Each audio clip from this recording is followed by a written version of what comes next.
Hello everyone and welcome to the National Army Museum for this week's Friday Insight. Here at the museum we tell the story of the British Army and the people who served in it from the Civil Wars to the present day through our galleries, collections, programmes and research. By coming here today you've already supported the museum, but you could do more. You could go to the shop, the cafe, or donate or become a member where you can get exclusive discounts and your very own events programme. This morning I'm delighted to welcome Dr. Naomi Paxton. Naomi is a performer, researcher and broadcaster. She's an Associate Fellow of the School of Advanced Study, University of London, an Honorary Fellow of the Royal Central School of Speech and Drama, a Fellow of the Royal Historical Society, an AHRC BBC Radio 3 New Generation Thinker, and a member of the Magic Circle. It's true. Today, she will be exploring the ways in which the First World War impacted women's suffrage in Britain. Technical difficulties. If anybody online does have any technical difficulties, please be gentle with us. Usually refresh the screen. That works wonders. Turn it off and on again. If your stream freezes, also there will be a chance for people online to ask questions at the end. So without further ado, I'm going to hand over to Naomi. Thank you. Hello, everybody. Hello, thank you very much for joining us, and hello, the streamers. This is very exciting. Thank you for wanting to come and hear about this on a very cold Friday lunchtime. Yes, hello, I'm Naomi, and I'm going to be talking about the First World War and votes for women. So I'm going to do a little brief overview of the suffrage timeline before the First World War, for those that are not maybe familiar with it. Here are some of the suffrage societies you may have heard of. We've got the National Union of Women's Suffrage Societies, the red, white and green, the largest and oldest of the societies, the WSPU, the purple, white and green at the top there, the suffragettes, the Women's Freedom League, the gold, white and green, and then lots of many different organisations. The Women Writers' Suffrage League, the Tax Resistance League, the Men's League for Women's Suffrage, one of quite a few male-only leagues, the Jewish League, the Actresses Franchise League, the Church League, and the International Suffrage Alliance. So there are a huge range of suffrage societies by 1914, all with their own colours. So it's not all just purple, white and green. Pretty much any colour you're in today, I could find you a suffrage society to go with it. So here's some of the key flashpoints. So in 1866, the first mass petition for votes for women was presented to Parliament. So by the time the First World War started, they'd been campaigning for nearly half a century. The National Union of Women's Suffrage Societies was formed in 1897 and sort of run by Millicent Garrett Fawcett, whose statue is in Parliament Square. The Women's Social and Political Union was founded in 1903 in Manchester by Emmeline Pankhurst.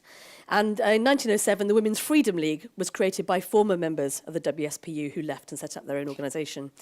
The first hunger striker was in 1909. She went in, Marion Wallace Dunlop went on hunger strike in prison in protest at not being treated as a political prisoner.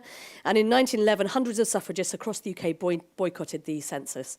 1913, the year before war breaks out, an enormous women's suffrage pilgrimage takes place across England and Wales. And of course, Emily Wilding Davison dies after sustaining injuries at the Epsom Derby.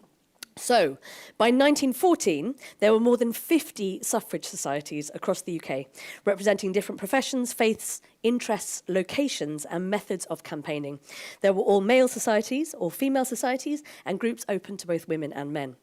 Once war was declared, militancy and violent direct action was formally brought to a halt, but suffragists continued to peacefully campaign for votes for women throughout the war years. So the National Union of Women's Suffrage Societies shifted the focus of its wartime campaign towards welfare work. Some smaller groups continued to keep the suffrage flag flying, especially the religious societies such as the Church League for Women's Suffrage and the Catholic Women's Suffrage Society. And members were encouraged to wear suffrage badges whilst undertaking their welfare work to make sure that the question of suffrage remained in the public eye.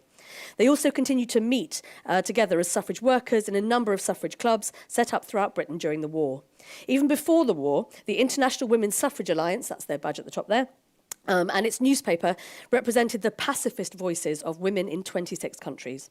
In April 1915, over 1,300 women met at The Hague for the International Women's Congress, and resolutions were made calling for peace, cooperation and equality. Not all suffrage campaigners agreed with stopping the fight for votes for women during the First World War. Emmeline and Christabel Pankhurst ordered the members of their Women's Social and Political Union to stop all militant actions, and they turned their attention to patriotism and changed the name of their newspaper from the Suffragette to Britannia, and all suffragette prisoners in jail were released. In the ranks of the Women's Social and Political Union, they didn't want to stop campaigning. They challenged the attitude of their union's leadership. So these were much smaller, but they recorded their activities, which included meetings and pressuring politicians, in 2 publications, the Suffragette News Sheet and the Independent Suffragette, that were published monthly. So this organisation, the Suffragettes of the WSPU, remained active at least until the autumn of 1917, and the Independent WSPU until 1919.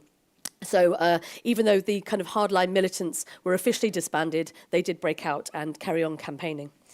I'm going to talk about some of the work that you may not be familiar with. I know there's a lot of things you can look up about First Votes for Women, and also about the organisations that were involved, particularly in the armed forces during the First World War. But I want to talk about some of the things you may not have heard about suffrage campaigners and the wartime work they were part of. Other militant activists, in fact, quite a lot of activists, found their home in the United Suffragists. This was a group formed just before the war that hoped to be an organisation free from some of the toxic issues around leadership, partiality and attitudes to violent activism that had plagued other suffrage societies. So the United Suffragists was open to women and men and had a large network of provincial branches, and they took over the Votes for Women newspaper. Charlotte Despard of the Women's Freedom League was a pacifist and became a member of the executive committee of the Women's International League for Peace and Freedom. The Women's Freedom League also suspended militancy but continued to campaign for suffrage during the war. In the East End of London, Sylvia Pankhurst's East London Federation of Suffragettes continued to organise working-class women and increasingly drew in male supporters, becoming the Workers' Suffrage Foundation in 1916. So the ELFS opposed the war on socialist and political grounds and was against conscription and wartime restrictions on free speech. And of course, we have the Actresses Franchise League. That's my personal area of research, is the contribution of theatre professionals to the Votes for Women movement. So I will be championing their wartime work today. They were founded in 1908 and brought together women and men of the theatre to use their powers for good.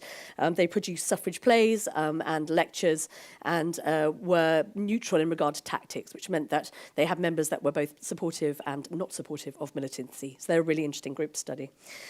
Suffragettes and suffragists remained active during the war because they wanted to keep their campaign going. While they recognised that wartime circumstances brought opportunities for women to undertake more public roles, they also were determined not to drop their suffrage identities, but to keep the campaign in the public eye. And one way of doing this was through the publication of suffrage newspapers, which continued to be published through the war years, although less frequently than they had done before 1914. As I said, Votes for Women was the paper of the United Suffragists, The Vote was the paper of the Women's Freedom League, and The Common Cause was the paper of the National Union of Women's Suffrage Societies. Sylvia Pankhurst's paper, The Women's Dreadnought, was founded in 1914 and became the Workers' Dreadnought by 1917. All these publications are available to look at for free online through the Women's Library at LSE and also through Google newspapers. So if you're at all curious, it's one of the most exciting and interesting ways to work out what was going on day to day in the war for suffragist campaigners, as well as their connections nationally and internationally. So do check those out if you're interested. So this is a quote from Lady Randolph Churchill. I'm going to read it out because people on the stream may not be able to see it. An adequate representation of the work undertaken by the various women's suffrage organisations of Great Britain during the progress of the war would be almost of an encyclopedic nature. So, the First World War offered women unprecedented opportunities to move into the world of work. The infrastructures of the campaign for women's suffrage provided an ideal framework for the organisation of this work, enabling them to maximise both range and political impact. The London Society for Women's Suffrage, part of the National Union, set up the Women's Service Bureau in 1914 in order to fit qualified women workers to the many available jobs left vacant by men. They recruited and trained women for an extraordinary range of occupations, including providing the London General Omnibus Company with its first 100 ticket collectors, setting up ladies' automobile workshops to train women mechanics, and founding a training school for welders. By the end of the war, the WSB had been involved in and consulted over virtually every kind of women's work, from the provision of nurses and servicewomen to toy making, glass blowing, and dentistry. So what I'm going to do, I'm going to mention a few organisations that you may not be so familiar with, in the hope that it whets your appetite to find out more, and some of the things that I've just really enjoyed finding out in this research. So this is Nina Boyle and the Women's Police Service. The women activists, both suffragists and others, had practical experience of encountering the justice system in court and on the streets. And concerns around short sentences, particularly for people convicted of violence against women and girls, had long been part of the suffragist campaign. So the Women Police Service was founded in September 1914 by anti-vivisection campaigner Margaret Damer Dawson and journalist and Women's Freedom League activist Nina Boyle. Boyle had long thought it unfair that female victims of sexual assault had to give evidence to all male courtrooms and had been calling for the formation of women police to take statements and escort witnesses since 1912. So the Women Police Service started in September 1914, and within 2 years, commercial factories, royal parks, and over 27 towns and cities had been supplied with police women. So by there were constables and officers in uniform, the fabulous uniform, on the streets of towns and cities across the UK, patrolling outside munitions factories, railway stations, and YMCA huts, and taking a special interest in the law affecting women and children. What's quite interesting about this organisation is because it was entirely all female and run by women, it was much more, it wasn't bound really by a lot of the rules around particularly access to employment for married women. There were headquarters, they trained in drill, first aid, criminal and civil law, and jiu-jitsu, which had been a huge Edwardian craze. The three big crazes of the Edwardian era: jiu-jitsu, vegetarianism, and roller skating. The suffragettes were all over them, and this continued during the First World War. Less so the roller skating, but definitely the jiu-jitsu. Recruits came from many fields. So there were policewomen who had been artists, teachers, writers, social workers, dressmakers, and domestic servants. New recruits had to be over 21, but they accepted applications from married women and from mothers. So they sort of had a temporary cut-off date at the age of 45, but there were exceptions, and some of their finest officers were over 50 years old. So they were really privileging experience and valuing women's experience. So they were training in, yes, the law as it relates particularly to women and children, police procedure in the courts, and practical training on the streets. And in contrast to the very feminine appearance of some of the WSPU or the suffragettes before the First World War, the Women's Police Service had a very militaristic, masculine appearance, with the senior officers cropping their hair and calling each other sir. I just love the boots. I love the boots. By the end of the war, 10% of the women trained by the Women Police Service had previously been in service. It's quite interesting, there is a real resistance. The Chief Commissioner of Police really disliked the WPS recruits and refused to make them a permanent part of the police force, despite their experience. After the war, this organisation continued as a voluntary service, becoming the Women's Auxiliary Service in 1920. As well as volunteering at home and abroad, women also served, of course, as part of the armed forces, so with the Women's Army Auxiliary Corps in 1916, followed by the Women's Royal Naval Service in 1917, and the Women's Royal Air Force a year later. And the latter merged members of the Women's Royal Naval Service and the Women's Army Auxiliary Corps, who were working on air stations belonging to the Royal Flying Corps and the Royal Naval Service. When the services were disbanded after the war, over 100,000 women have served. I'm not going to talk too much about those because there's lots of information, particularly here, around QMAC, absolutely. So I'm going to move on to another organisation, another formidable woman. This is Elsie Inglis. Many skilled women wanting to help the war effort were discouraged from doing so. When Dr. Elsie Inglis offered her services to the War Office in 1914, she was told to, quote, go home and sit still. Tee-hee. Instead, she set up the Scottish Women's Hospitals, supported and funded by the Scottish Federation of Women's Suffrage Societies, and that also affiliated to the National Union.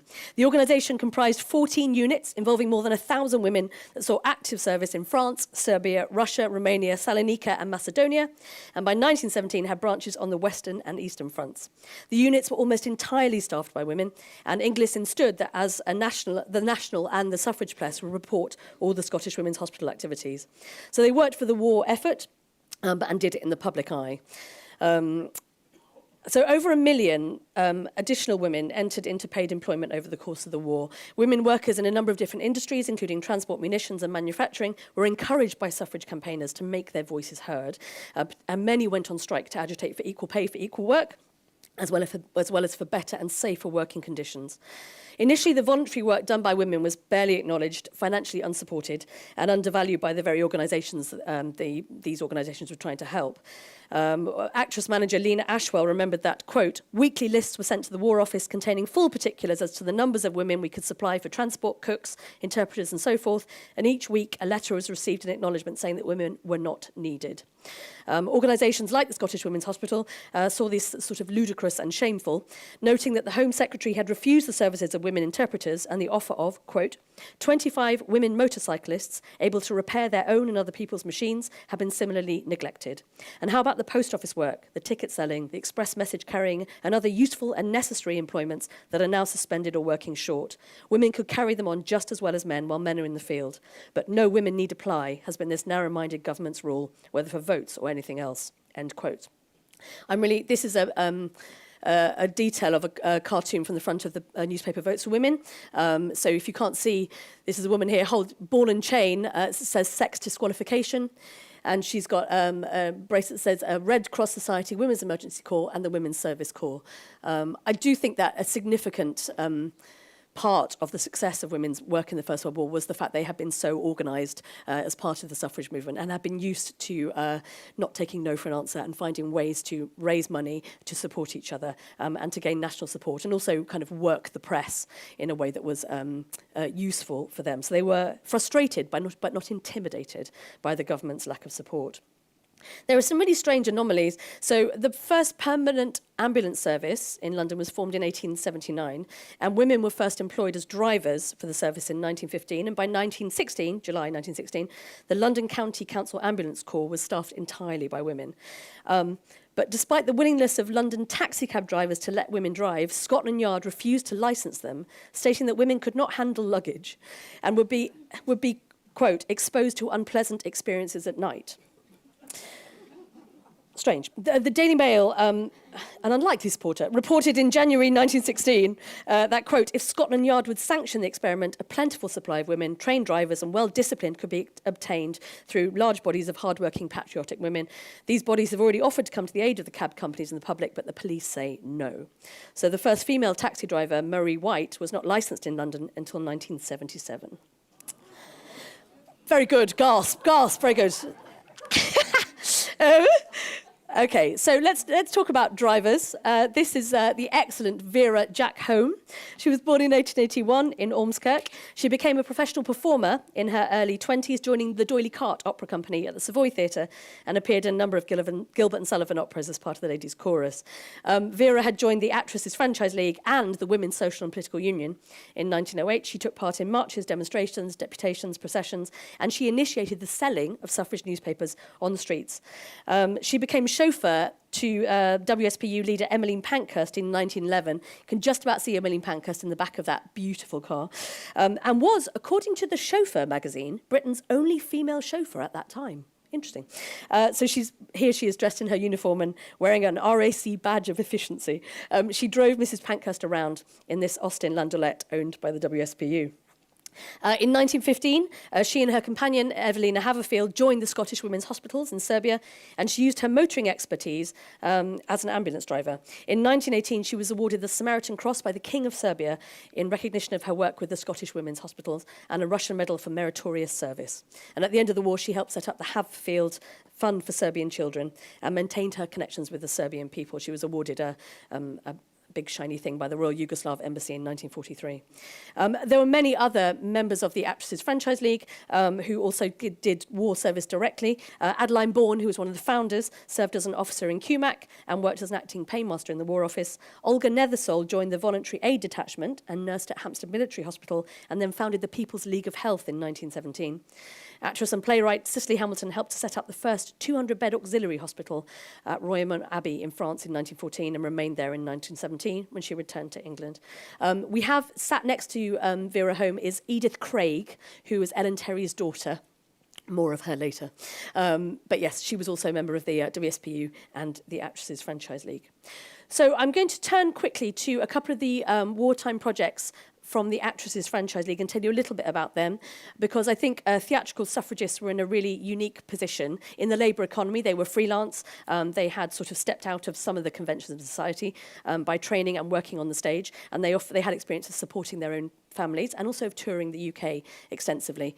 So yes, the Actresses Franchise League, as I said, was founded in 1908 and became this bond of union for all women in the theatrical profession. So they produced and commissioned plays, but they also did films. They had sketches, magic shows, ballet performances, dance performances, all kinds of music. And they were just a tremendously successful and ambitious organisation that contributed, because they, as I said, they were politically neutral, they worked with all the other suffrage societies, so they were incredibly well networked.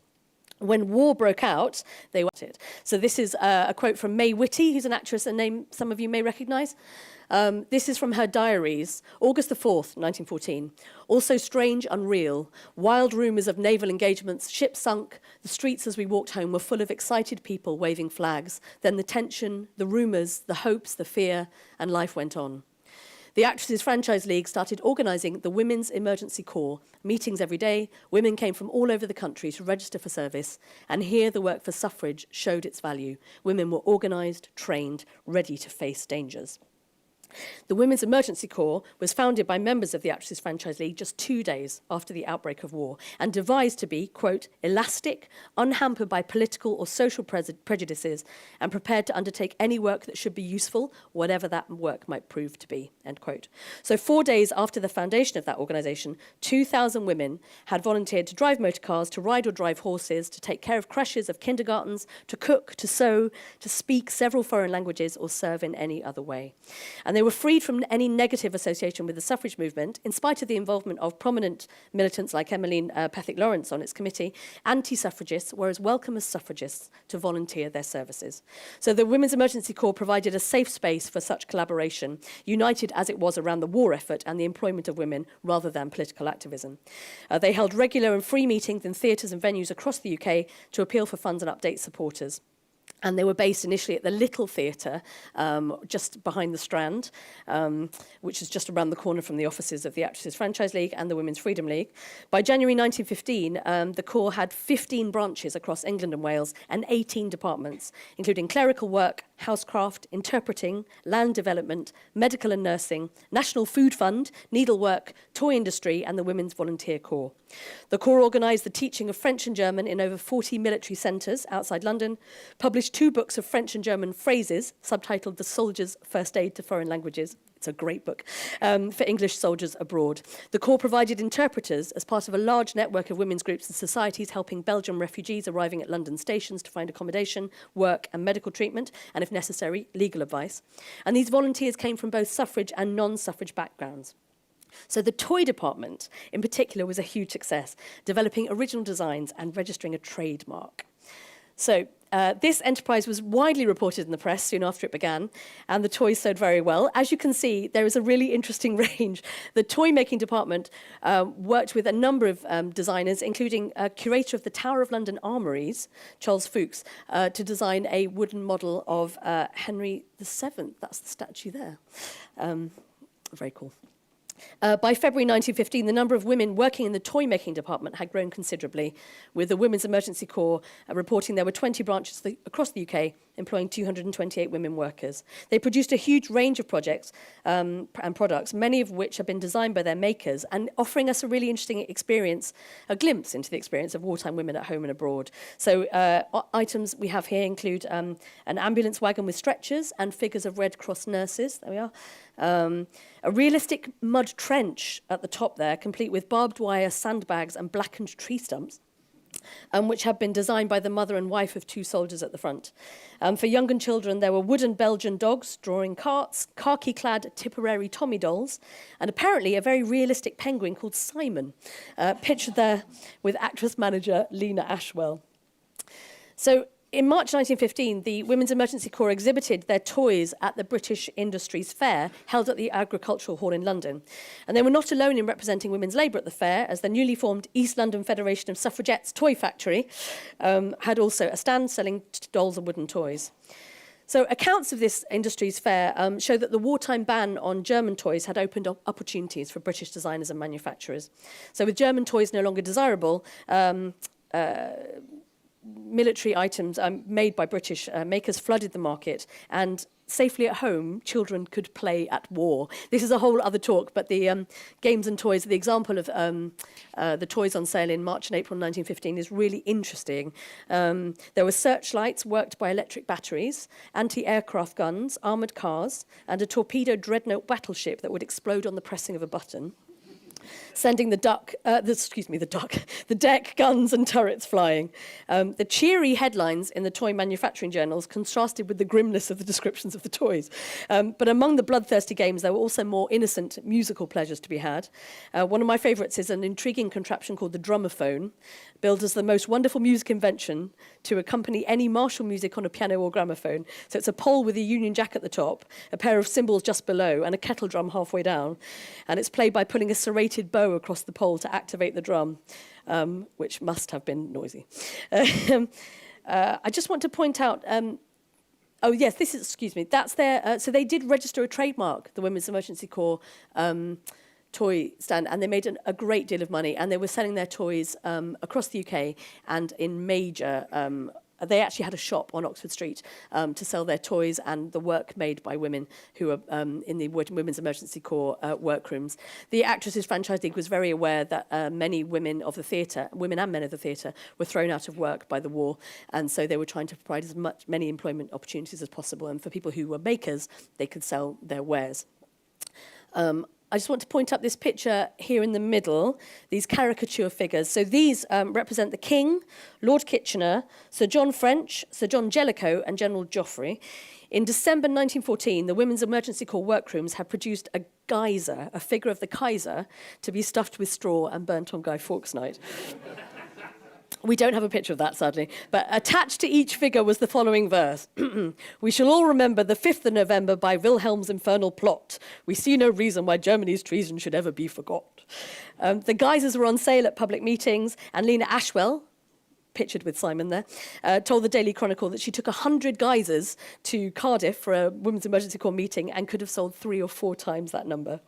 Although thousands of toys were made and sold by the Women's Emergency Corps toy factories over the course of the war, there are none known to be held in museum or archive collections, meaning that the work of these creative women designers and makers has been forgotten. If you do happen to have one trademarked with a lion's claw, please do let me know, especially if it's Simon the Penguin. Okay, so this is a quote from playwright Israel Zangwill. Again, I'm going to read it out. If the battles of England are won on the playing fields of Eton, they may also be won in the playhouses of Piccadilly. Let us hope the Women's Theatre will help to win them. The Women's Theatre Project was a project set up by the Actresses Franchise League in 1913 and was designed to change the practice of commercial theatre forever, basically to create opportunities for women to work backstage, to work in administration, and to create an old girls network that could work with the old boys network so that future generations of performers were not limited by their gender. And they had set up, the Women's Theatre first season was in 1913 and had produced work by 2 male playwrights in order to sort of dispel any claims that they were anti-man. So women were running all the business of the stage and backstage, and men were writing plays and also part of the performances. But they really wanted to do something radical, and this was part of a wider international. This had been happening in the States from the 1890s, was also happening in Europe. There were various women's theatre initiatives to try and change the kind of systemic inequalities in the industry and give more women opportunities to participate at an equal level. So there were big dreams for the women's theatre from 1914, but then war broke out. So, of course, they adapted and diversified in response to the changing environment. They created a spin-off venture called the Women's Theatre Camps Entertainments to support the war effort and entertain troops at home and abroad. Just one of the very many groups of theatre people going around entertaining. But this one's specifically allied to the Actresses Franchise League. So the League's president, Gertrude Elliott, became president of the Women's Theatre Camps Entertainments, and their first performance was at Aldershot in November 1914. 1915 and 16 saw demand for the League's suffrage propaganda fall, but their war work flourished, with the Women's Theatre Camps Entertainments giving 300 entertainments in 1915 and over 600 the following year in clubs, huts, hospitals and camps. Averaging 6 to 8 concerts per week, the League employed 451 artists over this period. The last performance seems to have been in Surbiton in 1917, that's as far as I can get, and featured storytelling, short plays, songs and musical recitals. The programme for that performance, this one here, proudly stated that over the first 6 months of 1917, 426 concerts have been given by the organisation. Actress and playwright Elizabeth Robbins celebrated the success of the women's theatre in wartime and the transforming power of theatre amongst wounded troops. Quote, "The closer we women come to the realities of war, the better we understand the function of theatre in such times as these. Not for this was the women's theatre founded, but the women's theatre has taken up with energy and marked success its rightful share in war service." End quote. I'm going to mention another unlikely space for suffragist women. This is the YMCA Shakespeare Hut. Some of you may already know about it. But there was a very strong suffragist presence there. So this was built by the YMCA in Bloomsbury in 1916 on land owned by the Shakespeare Memorial National Theatre Committee. And it was intended, the land, to be the site of a monument to celebrate Shakespeare's tercentenary and eventually to be the location of the new National Theatre. But the land was offered to the YMCA as a contribution to the war effort. And this hut, which was unique in having a dedicated theatre space, was built for the use of New Zealand Anzac servicemen, known affectionately as diggers, offering entertainment and shelter for those on leave and recuperating from injuries. It was staffed day to day by around 350 women volunteers from the local area. And unlike all the other YMCA facilities erected in London at the time, the Shakespeare Hut was commemorative, so it retained a sort of mock Tudor. Hut is misleading, it was an enormous complex. If you know where the London School of Hygiene and Tropical Medicine is in Bloomsbury, that's the site where that was. So it retained its sort of Shakespearean theme via its entertainments and education and contained its own purpose-built theatre hall. It had a dedicated theatre space. So even though there were performances going on, for example, at the Beaver Hut, the Canadian Hut, or at the Eagle Hut, the American Hut, the Anzac Hut was the only one that had a dedicated theatre space as part of it. The entertainments at the Hut were managed by Gertrude Elliott, the president of the Actresses Franchise League, and the performances were directed by Edith Craig, daughter of suffragist and actress Ellen Terry, previously pictured next to Vera Home in the beautiful car. Shakespearean extracts, one-act plays, sketches, skits and concerts made up the diverse productions on the Hut's tiny stage, performed often by some of the greatest performers of the day, such as Johnston Forbes Robertson, Ben Greet, Martin Harvey, and of course Ellen Terry herself. I've included this one here. This is a programme for the Christmas entertainments at the Shakespeare Hut in 1916. There's character songs, there's extracts from Shakespeare, and there's a one-act play called A Bit of Blighty by Evelyn Glover, who's a suffrage playwright, who had lots of plays performed by the Actresses Franchise League. I just wanted to flag this one up. This is really interesting. This is performed at the Shakespeare Hut before it appeared in professional theatres at the end of January 1917. The play is actually set in one room in a tenement dwelling in South London and features 3 female characters. So Mary, a munitions worker and the sweetheart of a soldier stationed in France, his mother, Mrs. Eagle, and Miss Holt, a photographer from the Snapshots from Home League. And she's basically in her Sunday best and having her photo taken so it can be sent to her soldier sweetheart at the front. It's a really interesting slice of domestic life, which may have been comforting for the Anzac service personnel who are perhaps missing their own womenfolk. It's also very cheap and easy to stage. It's just 3 performers in one space. But because there's a whole camera set up and there's a lot of talk about what's going on in the munitions factories, what's going on socially, and what's happening with the female photographer in her career, it's an interesting glimpse into the lives of creative women during wartime. And I love that it was performed at the Hut. I also love that many of these Anzac service personnel would have no idea that they were seeing some of the most famous suffragist performers of their day performing in front of them. So that's the Shakespeare Hut. The other place that the Actresses Franchise League were very hugely involved in was the military hospital, the Endell Street Military Hospital. I know many of you may know about this.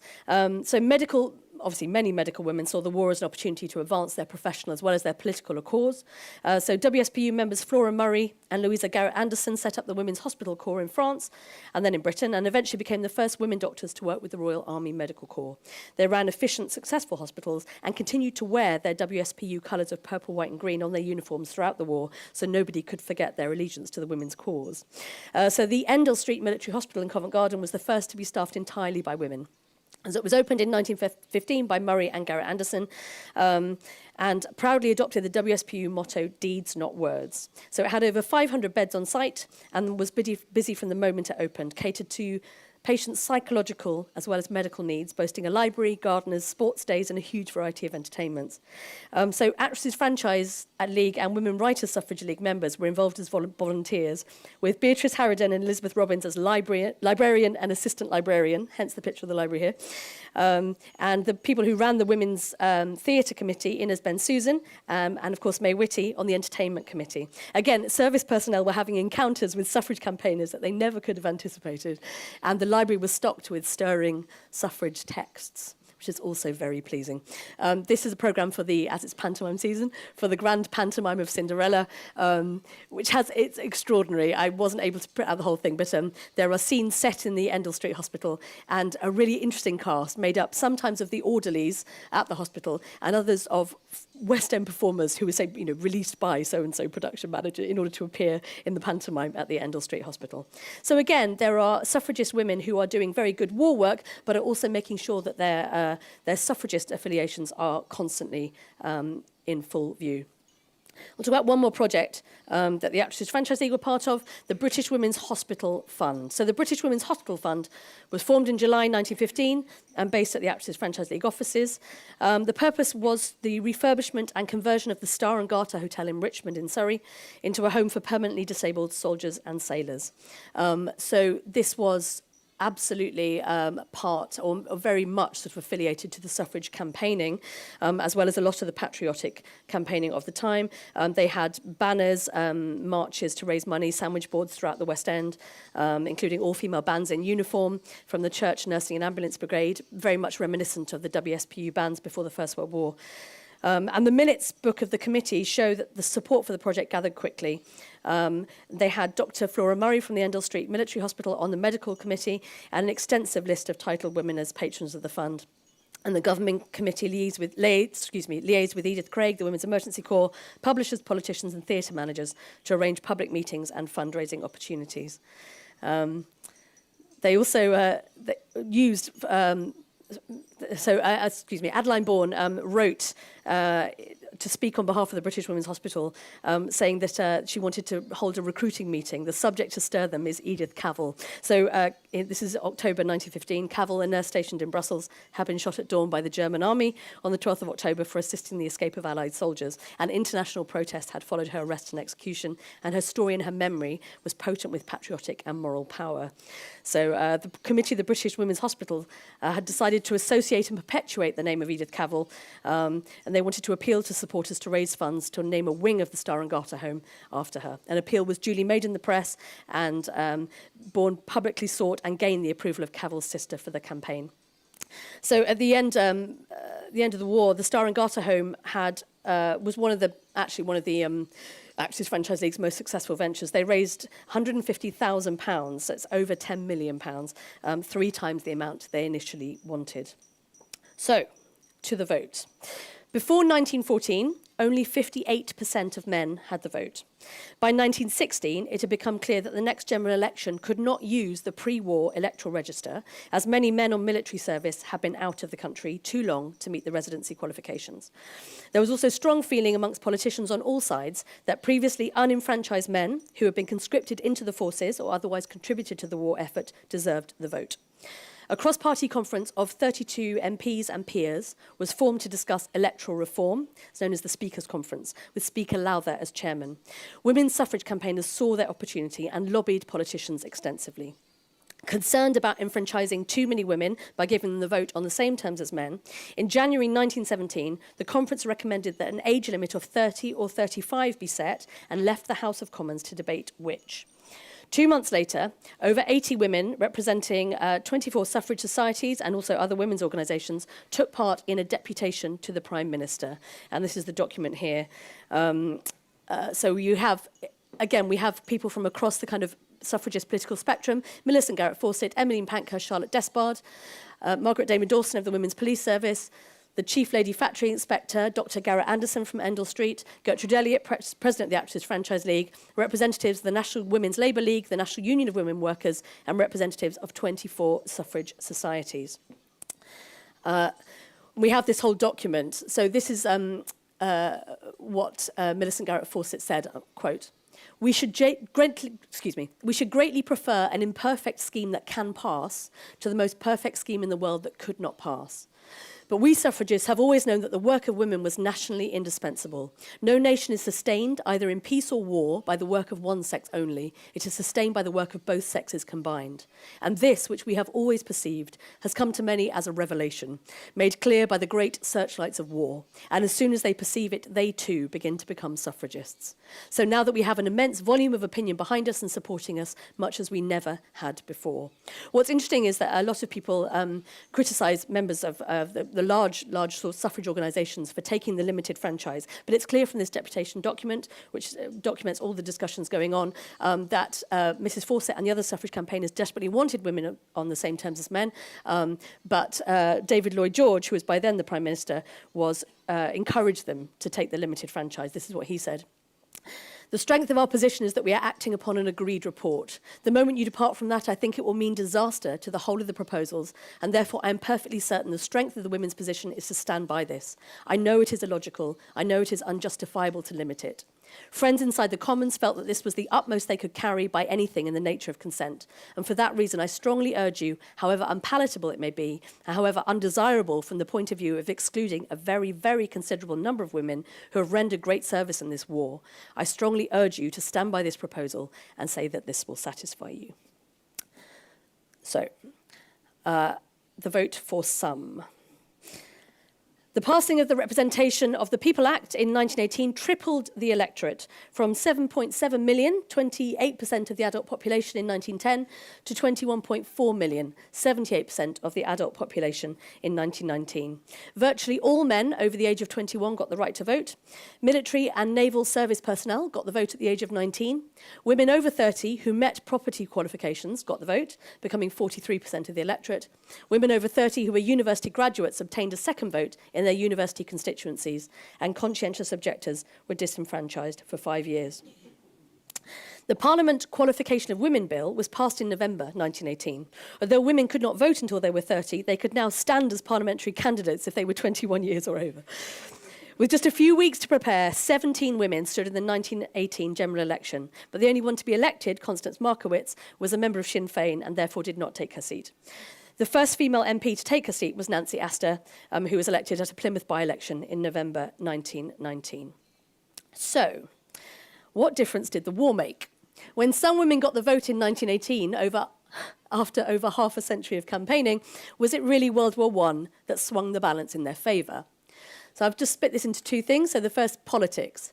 So suffrage societies never stopped actively campaigning for the vote during the war years. There were marches, there were deputations, there were visible suffrage protests carrying on the entire time. Militancy stopped, but suffrage campaigning did not stop. A change of Prime Minister from Asquith to Lloyd George significantly boosted their chance to be heard. Asquith was very anti-suffragist. The recommendations of the Speakers' Conference and the urgent need for electoral reform meant parliamentarians in both the House of Commons and the House of Lords were more receptive to the idea of women voters. That conversation had come up again.